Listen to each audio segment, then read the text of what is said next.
Good afternoon. I'm delighted to welcome Matteo on his first visit to London as Prime Minister. We've already worked together at the European Council, at last week's G7 meeting in The Hague, and today we've had the opportunity for more in-depth discussions about our bilateral relationship, about the European Union, and of course about Ukraine. And I just want to say a word on each. On our bilateral relationship, we're both leaders who are taking the difficult decisions needed to build strong and resilient economies, to create jobs, and to create a more secure future for hard-working people. Here in Britain this week, we're bringing in the most important changes to our tax system for a generation, including cutting corporation tax to 21% today. And I support Matteo's efforts to implement a package of ambitious reforms in Italy that will strengthen the economy there and encourage foreign investment and help hard-working Italians too. We want to increase the trading relationship between our two countries. It's already worth over £32 billion a year, and Britain is the leading European destination for Italian investors, up 5% last year, with new projects creating almost 1,800 new jobs here at home. But we believe we can do more to strengthen ties, particularly in the advanced engineering, energy and tech sectors. And we're already looking at how British businesses can seize the opportunity of the World Expo in Milan next year. We also want to work together to make the EU more competitive. Europe is falling behind the powerhouses in Asia and South America, and we need to match the difficult decisions we're taking at home with ambitious reforms in Brussels. Italy will be taking over the presidency of the EU later this year at a vitally important time. I know that Matteo wants to make growth and jobs a central theme of the Italian presidency, and today we've agreed the next Commission must put an unrelenting focus on driving growth across Europe. Cutting red tape, completing the single market in energy, unleashing Europe's digital economy. These are all things that we agree about and discussed over our meeting. We also want to see these trade agreements with the rest of the world. A deal with the United States would be a massive prize, 119 billion euros a year to the European economy. That is equivalent to 545 euros for every family of four across Europe. Finally, we discussed the situation in Ukraine. We remain united in our condemnation of Russia's completely unacceptable behaviour in recent weeks. Russia needs to choose the path of de-escalation and dialogue. President Putin should accept this means entering direct talks with the Ukrainian government. We share Secretary Kerry's view there should be no decisions about Ukraine without Ukraine at the table. In the long term, we want to do more to support the Ukraine government as they get to grips with their debts, they implement reforms, and they build a more prosperous future for the Ukrainian people. We also want to secure and diversify Europe's energy supply, and this is an area where we intend to do more work together in the coming months. So, Matteo, a very warm welcome. We've had good discussions. We share many objectives for the future. I look forward to working with you in that future. And I don't know whether it's just me, but Prime Ministers seem to be getting younger all the time. Matteo, over to you. Thank you, David. Thank you, everybody, and thank you for your invitation. Downing Street number 10 is a dream for everybody. So thank you so much also for the cooperation and the partnership. Credo che sia molto importante per l'Italia riaffermare l'importanza della relazione con il primo ministro David Cameron, con il Regno Unito, e credo che sia molto importante presentare un processo di riforme per il nostro Paese che sia la condizione per l'Italia per affrontare insieme le riforme di cui l'Europa ha bisogno. L'Italia deve essere più semplice, l'Italia deve migliorare se stessa, l'Italia deve fare la propria parte. Se l'Italia fa la propria parte, poi è in grado, assieme a tutti i partner e in particolar modo ai partner storici, di creare un'Europa diversa. I think we want a better Europe. Not more Europe, a better Europe, a very brilliant Europe against the red tape of bureaucracy and with an idea of future for our children, not also for our father. Credo che sia stato molto importante condividere insieme le strategie sul Mediterraneo, sull'agenda digitale, sulle sfide energetiche e anche sul futuro dell'economia e della crescita, in un momento nel quale purtroppo abbiamo molto ancora da fare. Oggi commentavo con i giornalisti italiani, e poi ne abbiamo parlato con David, i numeri della disoccupazione. 2011, UK disoccupazione 8%, Italia 8,4%. 2013, UK 7%, Italia 12,3%. Cosa è successo? In questi 3 anni abbiamo perso troppa strada e adesso è arrivato il momento di rimettersi a correre con delle performance economiche che sono valide, possibili, e con una collaborazione e un sguardo insieme condiviso con l'Unione Europea e con i nostri partner che sia finalmente basato sulla crescita e non sulla burocrazia. David ha già detto tutto sull'Ucraina, ha già detto tutto sugli interessi comuni della nostra partnership. Credo che sia interessante sottolineare come saremo qua a Cardiff in Galles per il vertice NATO e sono molto grato al Primo Ministro per aver accettato di svolgere il G7 dei Ministri dell'Energia in Italia prima del G7 di Bruxelles.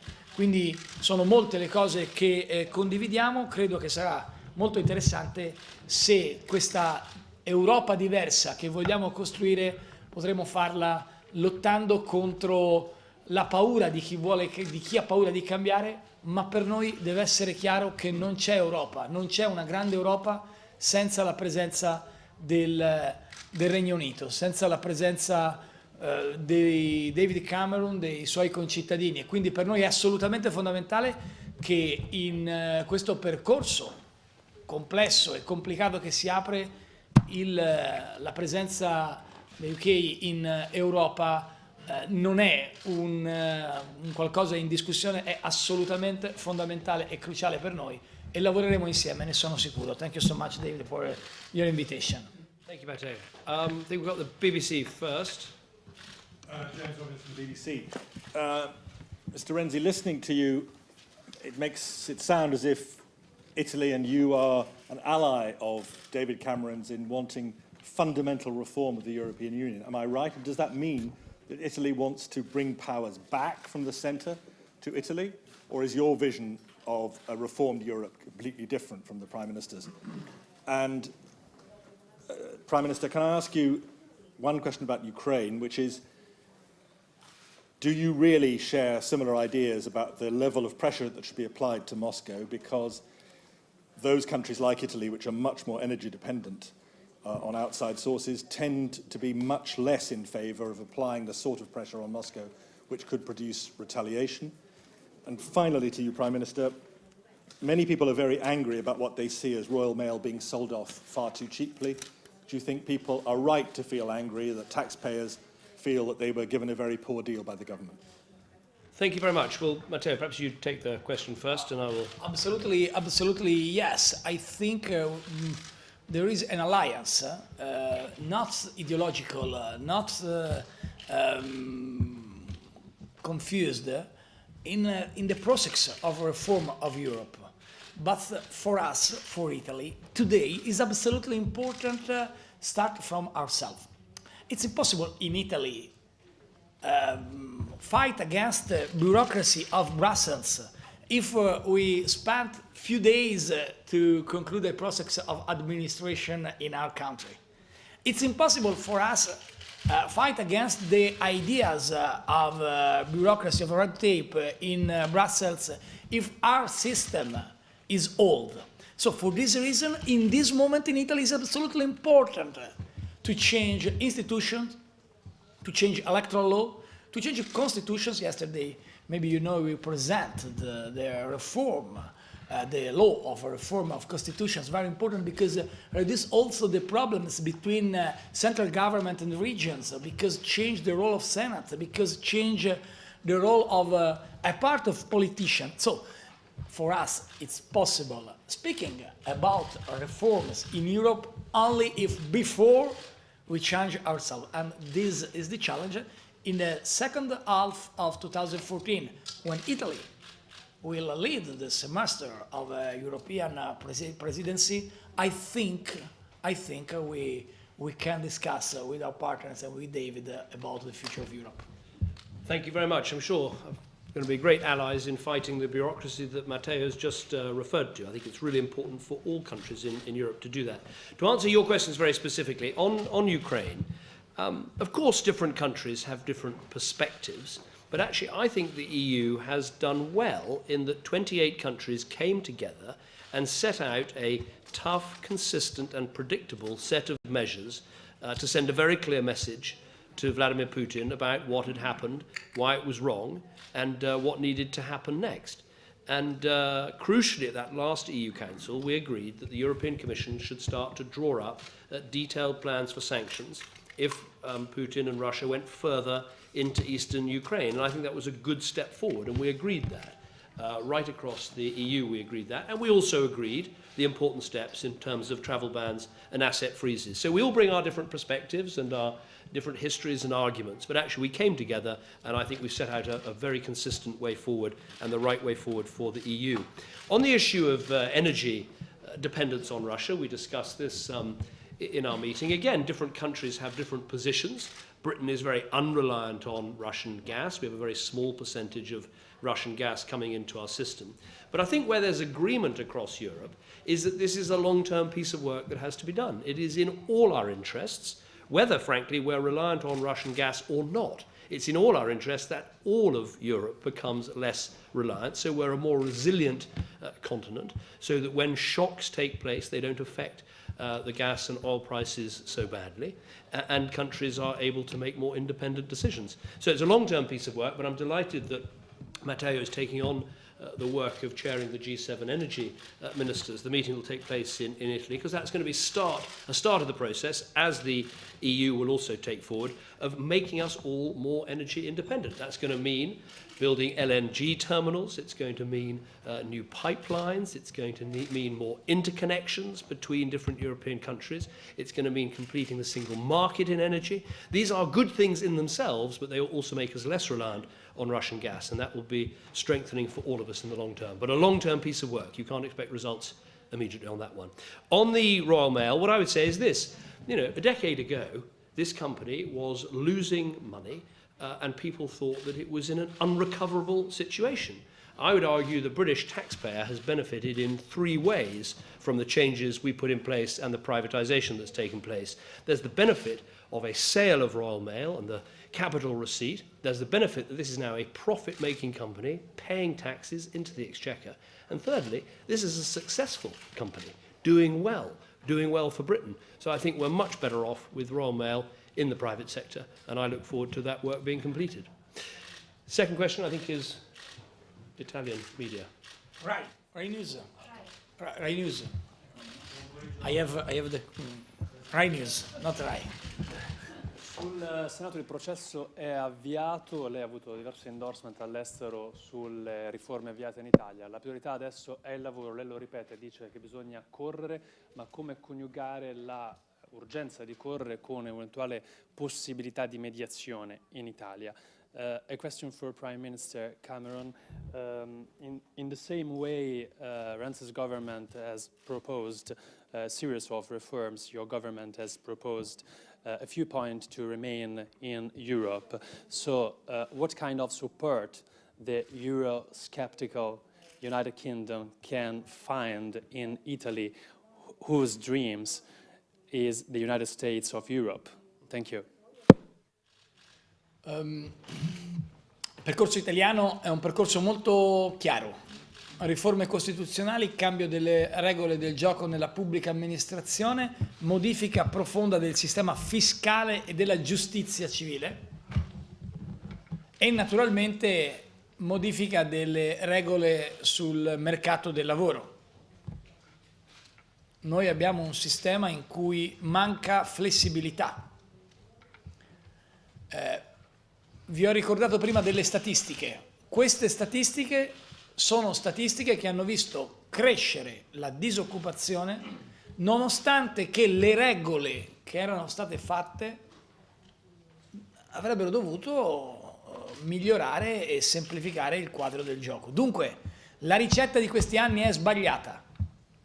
La ricetta di questi anni sul mercato del lavoro ha prodotto più burocrazia e non ha risolto i problemi. Nel settore della formazione professionale in Italia hanno lavorato molto i formatori e poco le persone che avevano bisogno di lavorare.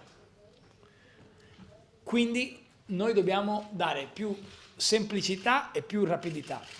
Per questi motivi ho raccontato a David la nostra scelta già fatta, un decreto legge già approvato sul mondo dei contratti a termine e dell'apprendistato, già legge oggi perché è decreto legge, e ieri abbiamo ufficialmente presentato al Parlamento il disegno di legge delega, cioè un percorso di legge che dovrà andare in Parlamento per il sistema italiano, sulla riforma delle regole del gioco, del codice del lavoro, per dare anche garanzie a chi non le ha avute in questi anni, ma per dare maggiore possibilità alle imprese di venire a investire in Italia. Giusto per concludere un esempio, in Italia oggi ci sono 2100 articoli che si occupano di regole sul mondo del lavoro.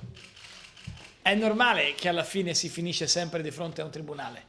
Oggi noi abbiamo in testa un codice del lavoro che abbia soltanto 50-60 articoli, che sia scritto anche in inglese, molto chiaro per gli investitori e che consenta tempi certi. Per cui se fai un'operazione sai quanto ci impieghi, chi la fa e come sono le regole del gioco. Questo procedimento va avanti, ci sono naturalmente tutte le mediazioni possibili che stanno dentro il dibattito parlamentare, ma non puoi cambiare l'impostazione di fondo, che è quella di dare garanzie a chi non ne ha e di dare la libertà agli imprenditori finalmente di assumere e di assumere in modo vero. Thank you. Well, in terms of the support that I hope to get from Italy, which was your question, of course, Matteo and I will have our differences. He's on the centre left, I'm on the centre right, but we're both reformers. We both want to reform Europe so it focuses more on the economy and jobs.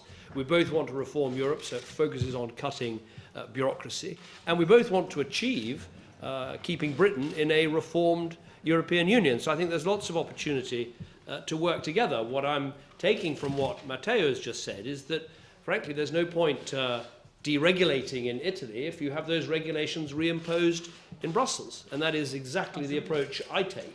And so I think there's a really good alliance that we can forge on this vital issue. Sky News. Thank you, Joey Jones from Sky News. Could I ask both of you whether you had the opportunity to discuss your expectations for the first match at the World Cup at some point? Prime Minister Renzi, could I... I said we wouldn't agree about everything. Would you mind... Is it clear from what you're saying that treaty change in Europe cannot be a priority for you or your country at the moment?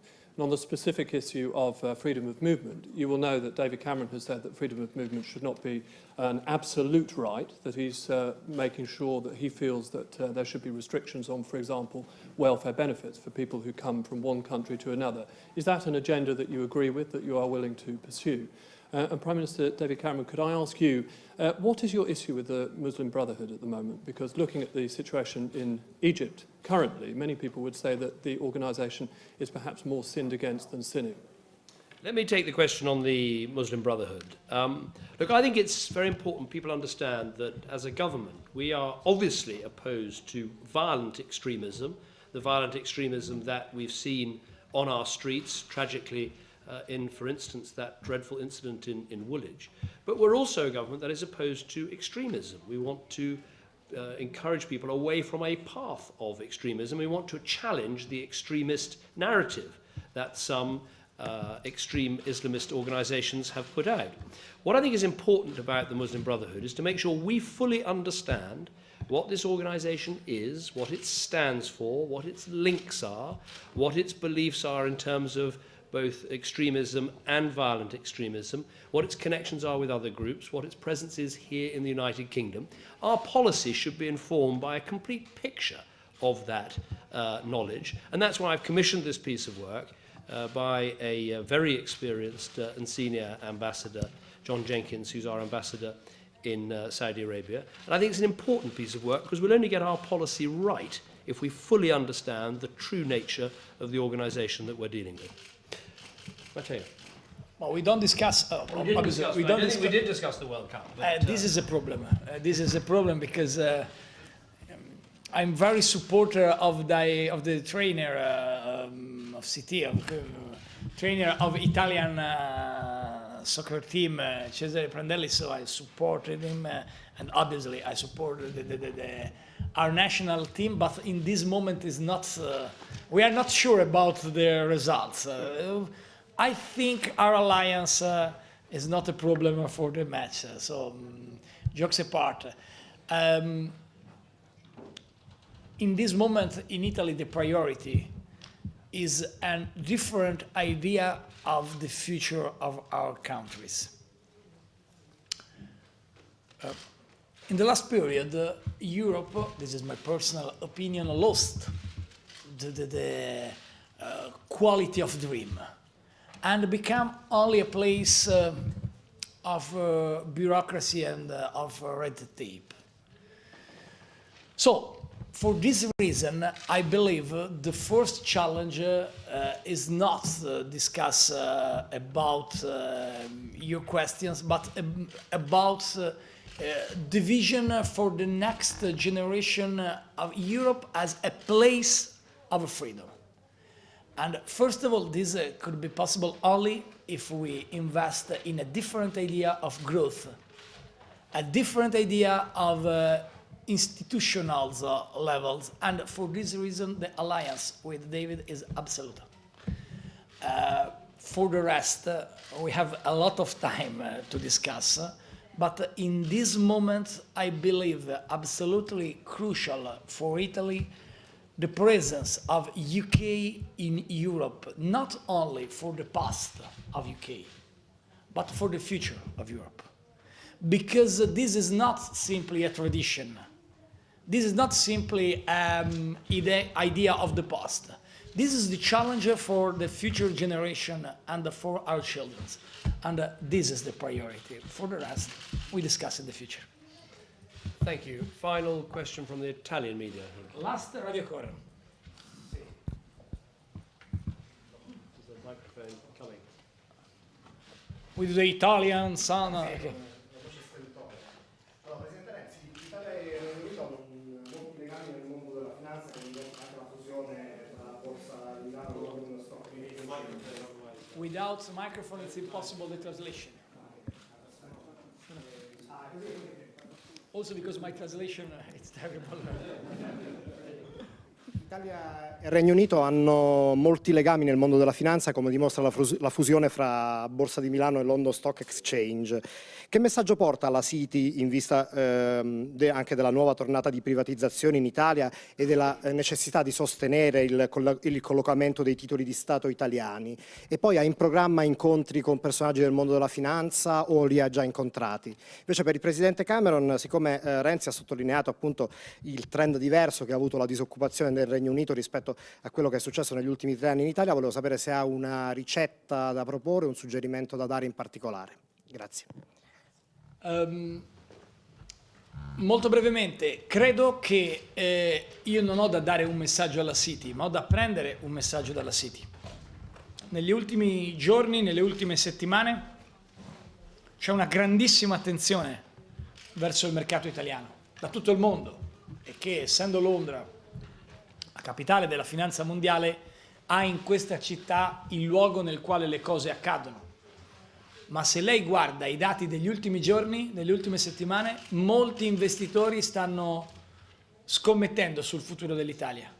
Lo considero una cosa positiva, che anche i media italiani stanno iniziando a affrontare soltanto adesso. Non faccio nomi e riferimenti per rispetto delle singole aziende. Grande interesse verso l'Italia. Per tanti motivi, perché l'Italia ha un percorso di stabilità davanti da qui al 2018, perché si è capito che l'Italia non è più un problema per l'Europa, perché le riforme danno il senso che finalmente questo Paese vuole investire sul futuro e non soltanto pagare i debiti del passato.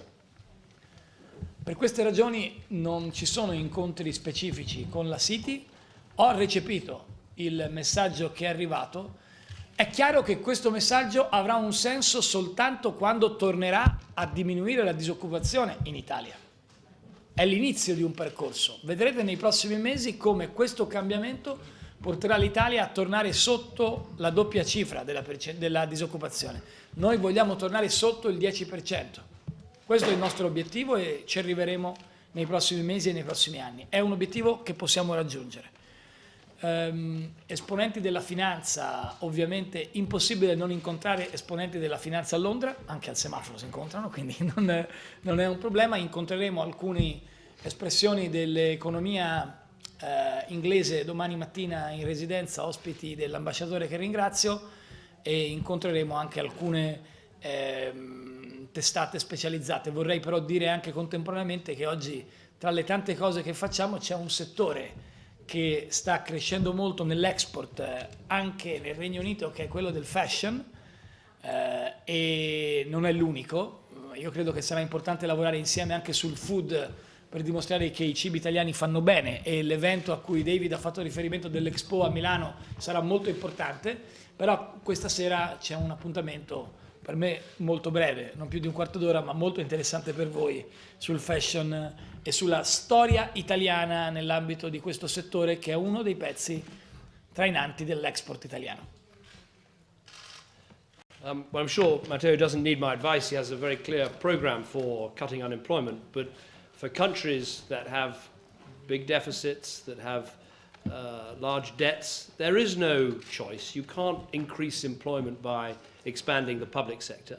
You have to do something very simple, which is you have to make it easier for one person to say to another person, come and work for me. And so what we've done here in the UK is we've backed start-up businesses, we've cut jobs taxes, we've invested in apprenticeships, we've helped small businesses, we've made it easier for people to get a job and to keep a job. And in the end, there are no shortcuts to that. It's about having a flexible and active and attractive labour market. We've got 1.3 million more people in work than when I first walked through the doors of number 10 Downing Street. I know that Matteo has the same sorts of ambitions for Italy, to make it easier to employ people, to get people more jobs, and to make sure that right across Europe we see unemployment fall, which we need to. And we must, here in the UK, we're going to keep at it. This week we give a £2,000 national insurance rebate to small businesses, which will help them, we hope, to take on even more people and keep this good job story going. Can I thank you again very much for coming, Matteo? It's been really good to have these discussions. Next time we'll have to review the World Cup progress in a bit more detail. I think we're playing in a climate that might suit Italian players a little bit more than British players, but I've got full confidence in the management and in the team, and I'm sure it'll be a great contest. Thank you so much.